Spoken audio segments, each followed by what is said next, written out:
कुछ विचार व्यक्त करें। हम आश्वासन देते हैं कि बिलासपुर तहसील का, रामपुर जिले का हर किसान, मजदूर, व्यापारी आपके साथ है। हम आपको मुख्यमंत्री बनते हुए देखना चाहते हैं और हम विश्वास करते हैं कि आप किसान, मजदूर और छोटे व्यापारी के हित में काम करेंगे। हाफिज अब्दुल सलाम साहब से मेरा निवेदन है कि वो आ जाएं। हाफिज अब्दुल सलाम साहब, मैं बहुत देर से आपको फोन कर रहा था, उसी लिए मैं नीचे चढ़ गया था, उसके लिए मैं माफी चाहता हूं। आप आ जाएं, हाफिज अब्दुल सलाम साहब आ जाएं। धन्यवाद। अध्यक्ष जी, आप अपना स्पीच शुरू कीजिए। धन्यवाद। मंच पर हमारे साथ विधायक अब्दुल्ला आजम खान, मंच पर उपस्थित हमारे आपके समाजवादी पार्टी के प्रत्याशी अमरजीत सिंह जी, इस कार्यक्रम की संचालन कर रहे सतनाम सिंह मुट्टू जी, मंच पर उपस्थित किसान नेता तेजिंदर सिंह बिर्ग जी, प्रमोद गंगवार जी, मोहम्मद हसन खान साहब, सलीम भाई, उज्जवल दिहार सिंह जी, हाजी अतौर रहमान साहब, समाजवादी पार्टी की महिला सभा की नेता अनीता यादव जी, डॉक्टर अजीत शर्मा जी और यहां पर उपस्थित बड़ी संख्या में सभी समाजवादी पार्टी के नेता, इस कार्यक्रम में उपस्थित बड़ी संख्या में हमारे किसान भाई, आदरणीय बुजुर्ग, माताएं, बहनें, नौजवान साथी, पत्रकार बंधुओं, मैं सबसे पहले इस सभा में आए हुए आप सभी का बहुत बहुत धन्यवाद और आभार प्रकट करना चाहता हूं। इधर बहुत दिनों के बाद आपके बीच में आने का मौका मिला है। जब कभी मैं आया हूं तो चुनाव में आपसे वोट मांग करके गया हूं और इस बार एक बार फिर ये देश का सबसे बड़ा चुनाव होने जा रहा है। ये देश का सबसे बड़ा चुनाव है और न केवल उत्तर प्रदेश के लोग, पूरे देश के लोग, और आप में से बहुत सारे लोग हैं जो दुनिया के तमाम देशों के लोगों से संपर्क होगा। आज पूरे देश की निगाहें अगर किसी चुनाव पर हैं तो वो उत्तर प्रदेश के चुनाव पर है कि उत्तर प्रदेश की जनता आने वाले समय में क्या फैसला लेने जा रही है। ये चुनाव केवल हमारे आपके भविष्य का नहीं है, ये चुनाव देश के लोकतंत्र को और संविधान को बचाने का भी चुनाव है। ये कोई छोटा मोटा चुनाव नहीं है उत्तर प्रदेश का। ये उत्तर प्रदेश का, जहां 24 करोड़ के लगभग आबादी का प्रदेश है और इस प्रदेश ने कोई एक बार प्रधानमंत्री नहीं दिया, न जाने कितनी बार इस प्रदेश ने देश को प्रधानमंत्री दिया। और ये गुजरात वाले अगर गुजरात में ही प्रधानमंत्री बन गए होते तो शायद ये उत्तर प्रदेश में ना आए थे। इन्हें पता था कि उत्तर प्रदेश में अगर जीत होगी तभी जाकर के देश के प्रधानमंत्री बन सकते हैं। इसलिए ये छोटा मोटा चुनाव नहीं है। आप और हम लोग आज के समय पर हर चीज को जानते हो, पहचानते हो, समझते हैं। अगर आज जब हम लोग आए एक जगह इकट्ठे हुए हैं, हमारे मंच पे तेजिंदर बिर्ग है, ये जानते होंगे कि जिस समय आंदोलन हो रहा था और आंदोलन किसान का था, अपनी मांग को लेकर के था, आंदोलन को खत्म कर करके जा रहे थे। ऐसा दुनिया के इतिहास में नहीं होगा कि जहां पर इस तरह की घटना घटी हो। न जाने कहां से वो जीप रफ्तार से आई और किसान को कुचल करके चली गई। कहीं न कहीं तेजिंदर बिर्ग और इनके साथी जो आंदोलन में थे, इनकी किस्मत अच्छी थी कि इनकी सबकी जान बच गई, नहीं तो जीप किसान नेताओं को कुचलने के लिए आई थी, जिसमें ये बच करके आए हैं। में आया, नवरीत सिंह जी, उनके पिताजी यहीं बैठे हैं कहीं, कौन नहीं जानता, सबसे पहले घटना घटी, वो आज भी रिकॉर्डेड है, टीवी में कहीं भी आज भी रिकॉर्डेड है। देख सकते हैं कि कैसे उसकी जान गई। यहां पर बहुत सारे किसानों की जान गई है, और अगर हम हिसाब किताब लगाएं तो 700 से ज्यादा किसान इस आंदोलन में शहीद हुए हैं।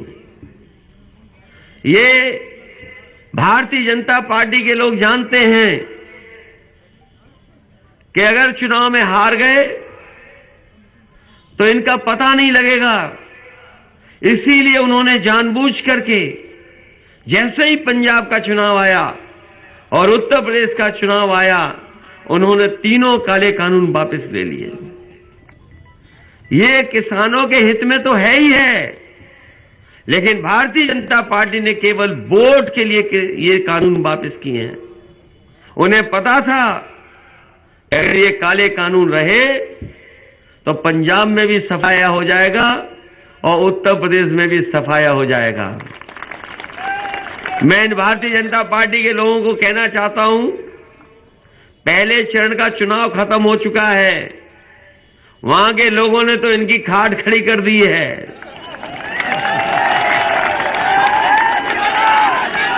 ये सूचना तो आ गई होगी आप पर। बताओ, पहले चरण में भी सफाया हो गया इनका कि नहीं हो गया? वहां के किसानों ने, नौजवानों ने, व्यापारियों ने मिलकर के इनकी खाट खड़ी कर दी है, और दूसरे चरण में रामपुर वाले इनका सफाया करने का काम करेंगे।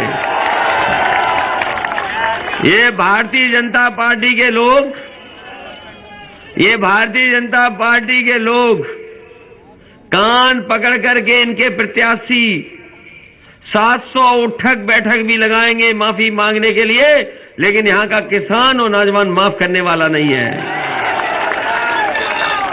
बताओ, इन्हें माफ करोगे आप? ये उठक बैठक लगाए कान पकड़ करके, तो माफ करोगे इन्हें? ये 700 से ज्यादा किसान शहीद हुए हैं। इनके नेताओं को देखो आप, छोटा नेता है तो छोटा झूठ बोल रहा है, बड़ा नेता है तो बड़ा झूठ बोल रहा है, और सबसे बड़ा है तो सबसे बड़ा झूठ बोल रहा है। ये झूठ बोलने वाले लोग हैं, ये झांसा देने वाले लोग हैं, ये झगड़ा लगाने वाले लोग हैं। इन्हें भारतीय जनता पार्टी को अपना नाम बदल लेना चाहिए। अब ये भाजपा नहीं कहना चाहिए, इन्हें भारतीय झूठी पार्टी कहना चाहिए हमें और आपको। और ये अभी से नहीं झूठ बोल रहे हैं, जाने कब से बोल रहे हैं। अभी तो हम लोगों ने पकड़ लिया। हम किसानों को बधाई देंगे कि इन्होंने झुकाने का काम सरकार को किया है, इनको पकड़ने का काम किया है। ये वही लोग हैं जिन्होंने नोटबंदी में सपने दिखाए थे। ये नोटबंदी में कह रहे थे कि नोट बंद हो जाएगा तो भ्रष्टाचार खत्म हो जाएगा, भ्रष्टाचार खत्म हो जाएगा, काला धन वापस आ जाएगा। ये डबल इंजन की सरकार में अगर कोई चीज सबसे ज्यादा डबल हुई है तो भ्रष्टाचार डबल हुआ है। ये डबल इंजन की सरकार में भ्रष्टाचार डबल हुआ है। और अभी हमें मंच पे बता रहे थे कि कोई मंत्री हैं जल शक्ति वाले, कोई मंत्री हैं जल शक्ति वाले, और उनका पहला परिचय तो हमें टीवी पे हुआ था। पहली बार हमारा परिचय टीवी पे हुआ था उनसे। पहले तो उन्हें राष्ट्रीय गान और राष्ट्रीय गीत नहीं पता था कि राष्ट्रीय गीत क्या है और राष्ट्रीय गान क्या है। और सुनने में ये आ रहा है कि अगर उनसे सिफारिश कर लोगे थाने में कुछ लिया जाता होगा।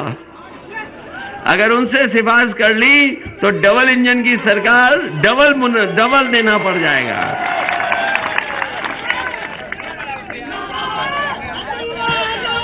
इसलिए इसलिए इस चुनाव में हम आपसे मदद मांगने आए हैं और सहयोग मांगने आए हैं।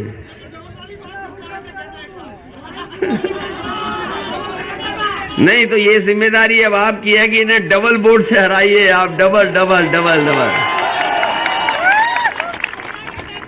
और ये माहौल केवल आपकी विधानसभा का नहीं है, ये चुनाव बेईमानी से लड़ रहे हैं।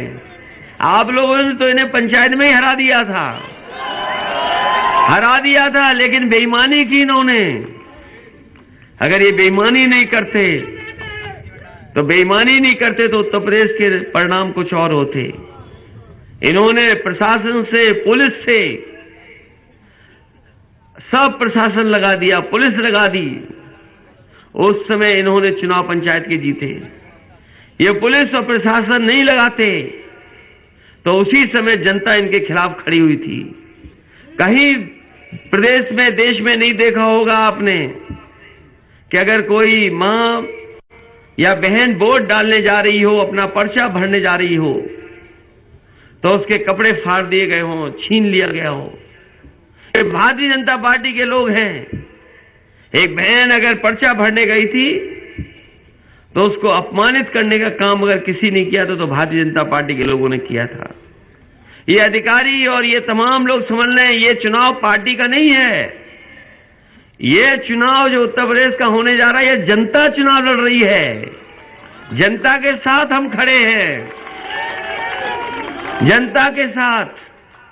और जनता इसलिए नाराज है, सरकार बनी, इन्होंने हवाई जहाज भेज दिए और जहां हवाई जहाज खड़े होते हैं वो हवाई अड्डे बिक गए। पानी का जहाज भेज दिया और जहां पानी के जहाज खड़े होते हैं बंदरगाह, वो बंदरगाह भेज दिए। ट्रेनें बिकने जा रही हैं। और आप जानकारी कर लेना, रेलवे स्टेशन के आसपास की जमीन सब बेचना शुरू कर दिया भारतीय जनता पार्टी के लोगों ने। ये बेचू सरकार है। और बाबा साहब ने जो हमें अधिकार दिया था, सम्मान दिया था, उन अधिकारों के खिलाफ ये काम कर रहे हैं। पता नहीं लोकसभा जो नई बना रहे हैं वो कैसी लोकसभा होगी। हम और आप लोग बैठ पाएंगे कि नहीं बैठ पाएंगे। ये नए तरह की लोकसभा है। ये लोकसभा जो बना रहे हैं पता नहीं क्या कर देंगे। इसीलिए मैंने कहा ये संविधान बचाने का भी चुनाव है, लोकतंत्र को बचाने का चुनाव है। और महंगाई देखिए कहां पहुंच गई। आप डीजल भराने जाते हो, पेट्रोल भराने गए होगे तो बताओ कहां पहुंच गई महंगाई। आज महंगाई है। इधर ये बहुत डोर टू डोर कैंपेन कर रहे थे। बीजेपी ने एक नया तरह का प्रचार शुरू किया था, डोर टू डोर कैंपेनिंग। ये घरों में जाकर के पर्चे बांट रहे थे। ये गांव को घर घर जा रहे थे पर्चे बांटने। लेकिन इधर इनका डोर टू डोर कैंपेन बंद हो गया जब से माताएं बहनों ने इन्हें सिलेंडर दिखाना शुरू कर दिया। बताओ बीजेपी वाले कहां कर पा रहे हैं डोर टू डोर कैंपेन? नहीं कर पा रहे। अब शुरू में किया था इन्होंने, जब से माताओं बहनों ने इन्हें सिलेंडर दिखा दिया तब से ये इनका डोर टू डोर कैंपेन खत्म हो गया। ये कह रहे वर्चुअल रैली करेंगे। हमें पता ही नहीं वर्चुअल रैली होती क्या है। हम समाजवादियों ने कहा कि इनकी वर्चुअल रैली का मुकाबला हमारी फिजिकल रैली करेगी। इनकी वर्चुअल रैली की तो बैटरी डाउन हो जाएगी, लेकिन हमारे नौजवानों की बैटरी डाउन नहीं होगी। फिजिकल मेहनत कर करके घर घर गांव गांव जा करके मदद करने का काम करेंगे। इसलिए हम आपसे निवेदन करने आए हैं। ये पहला चुनाव ऐसा है कि मोहम्मद आजम खान साहब हमारे बीच में नहीं है। और सोचिए उन पे कैसे मुकदमे लगे हैं, कितने झूठे मुकदमे लगे हैं। उन पे मुकदमे लग गए बकरी चोरी का, मुकदमा लगा है भैंस चोरी का, किताब चोरी का, और जितने मुकदमे सब झूठे हैं। और मैं आपको कहना चाहता हूं, झूठे मुकदमों की उम्र बहुत लंबी नहीं होती है। ये सही है कि परेशानी में कई साल से उन्हें परेशानी उठानी पड़ रही है। अब्दुल्ला को भी बहुत परेशानी उठानी पड़ी इस उम्र में। इस उम्र में शायद ही कोई ऐसा हुआ हो कि झूठे मुकदमे में इतने दिन रहा हो। ये बीजेपी के लोग हैं जो उन्हें झूठा फंसाने का काम कर रहे हैं। उन्होंने फंसाया है झूठा, और ये तकलीफ परेशानी कोई पैदा कर रहा है तो ये सरकारी तंत्र के माध्यम से कर रहे हैं। हम आपको भरोसा दिलाते हैं कि हमें न्यायालय पर भरोसा है, न्यायालय पे हमें पूरा भरोसा है। अभी अब्दुल्ला आए हैं, एक दिन आजम खान साहब भी हमारे आपके बीच में रहेंगे और तमाम झूठे मुकदमे सब के सब हटाए जाएंगे। और छोटी सोच के लोग छोटा ही काम कर सकते हैं। ये छोटी सोच के लोग हैं तभी छोटा काम कर रहे हैं।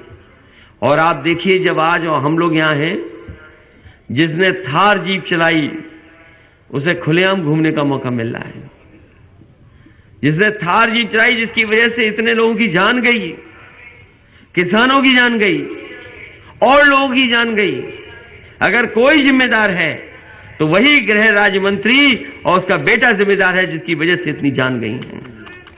और आज चाहे न्यायालय ने जो किया हो, लेकिन जिस समय पैरवी ठीक होगी, न्यायालय दोबारा इनको सजा देगा, कड़ी से कड़ी सजा मिलेगी, फिर जाकर के ये जेल में जाएंगे। इसलिए साथियों, क्योंकि चुनाव का समय नहीं बचा है, मुझे एक दिन पहले आपके बीच में आना था। बारिश हो गई, जिसकी वजह से आपके बीच में नहीं आ पाया हूं। मैं दोबारा आपके बीच में आया हूं और एक दिन बचा है केवल चुनाव प्रचार का।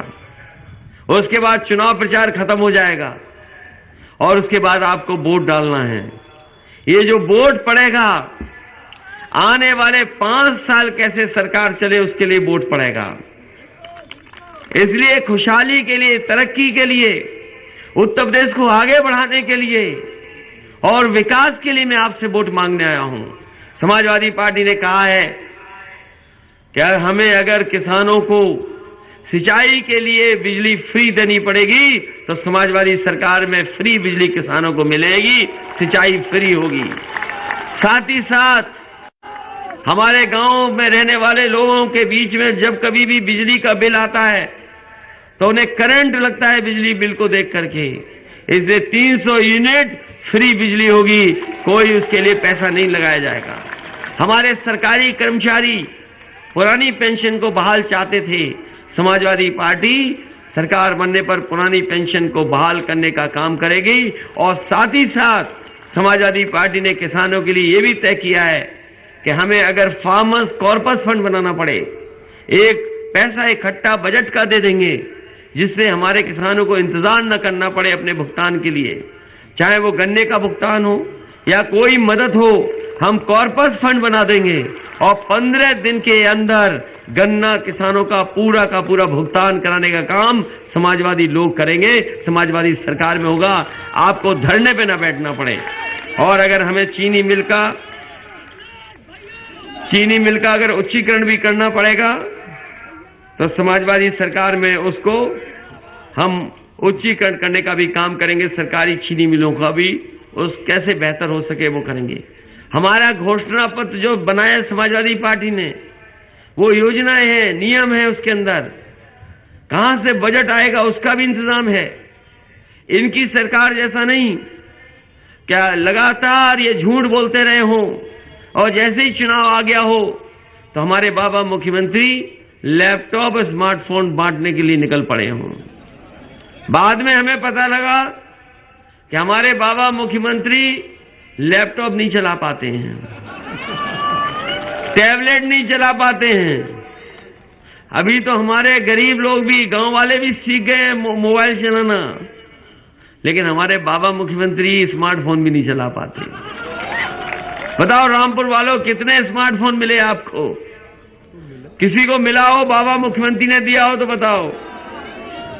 और टैबलेट देते रहे हमें 5 साल, हमें और आपको जाने कौन सी टैबलेट। और जो लैपटॉप दिए होंगे समाजवादियों ने, कभी समाजवादी सरकार में जो लैपटॉप बटे थे वो आज भी चल रहे हैं, आज भी बंद नहीं हुए हैं। ये लोग खुशहाली नहीं चाहते, तरक्की नहीं। आजम साहब के खिलाफ तो है ही है, लेकिन ये आजम साहब की जो सोच है तरक्की की, खुशहाली की, पढ़ाई की, यूनिवर्सिटी बना करके आने वाली पीढ़ी को और आगे लेकर के जाएं, उसके खिलाफ हैं। ये भारतीय जनता पार्टी के लोग जानते हैं, जिस समय लोग पढ़े लिखे होंगे, समझदार होंगे, उनके पास सूझबूझ होगी, तो भारतीय जनता पार्टी के झांसे में नहीं फंसेंगे। इसलिए वो लोग अन्याय कर रहे हैं और हमें उम्मीद है सरकार जाते ही अन्याय भी खत्म होगा और आपके लिए हम खुशहाली और विकास के लिए जोड़ने का काम करेंगे। इसलिए हमारी पार्टी के प्रत्याशी जी हैं, मैं उनके समर्थन में आपसे मांग कर रहा हूं। उन्होंने कहा है कि एक पीला खार में यहां पर नदी में चाहते हैं पुल बन जाए। समाजवादियों ने बहुत पुल बनाए हैं। समाजवादी सरकार बनने पर सबसे पहले रामपुर में आपका पुल बनना शुरू हो जाएगा और विकास से जोड़ने का कोई हिस्सा रामपुर का विकास से छूटेगा नहीं। रामपुर के हर हिस्से में हम लोग विकास कराने का काम करेंगे। लेकिन इस चुनाव में आप लोग मदद कर देना, एक एक वोट साइकिल के चुनाव पर डाल करके इस भारतीय जनता पार्टी का सफाया करने का काम करना। यही निवेदन मैं आपसे करने आया हूं। आप सबका बहुत बहुत धन्यवाद और बहुत बहुत बधाई देता हूं कि यहाँ के किसानों ने, यहाँ के लोगों ने दिल्ली के आंदोलन को और गाजीपुर के बॉर्डर के आंदोलन को सफल बनाने का काम किया। कोई भी रुकावट आई होगी, कोई भी परेशानी आई होगी, पुलिस से करके किसी के सामना करना पड़ा होगा, यहाँ का किसान झुका नहीं और झुका नहीं तो ये कानून वापस हो गए। मुझे उम्मीद है कि ऐसी सरकार जिसने दुख और तकलीफ दी, परेशानी दी, जो खाद नहीं दे पा रही, कीटनाशक दवाइयां नहीं दे पा रही, हमारी आपकी फसल जो पैदा हो जाए उसकी कीमत नहीं दे पा रही, ऐसी सरकार को आप सब मिलकर के सबक सिखाने का काम करना। हम आपको भरोसा दिलाते हैं। समाजवादी पार्टी ने कहा है कि हम किसानों की याद में किसान स्मारक भी बनवाएंगे और साथ ही साथ जितने भी किसान शहीद हुए हैं 700 से ज्यादा, उन सभी परिवारों को अपनी समाजवादी सरकार में 25-25 लाख उन परिवारों की मदद करने का काम हम समाजवादी लोग करेंगे। बहुत बहुत धन्यवाद। इस भरोसे और इस उम्मीद के साथ कि जिस समय आप वोट डालेंगे, एक एक वोट साइकिल पे डालने का काम करेंगे, साइकिल की मदद करेंगे, जिससे कि न्याय मिल सके उत्तर प्रदेश में। हम सब मिलकर के संविधान और हम लोग मिलकर के संविधान के तहत जो बाबा साहब ने हम लोगों को अधिकार दिए हैं, उन अधिकारों को आपको दिला सकें। बहुत बहुत बधाई, बहुत बहुत धन्यवाद।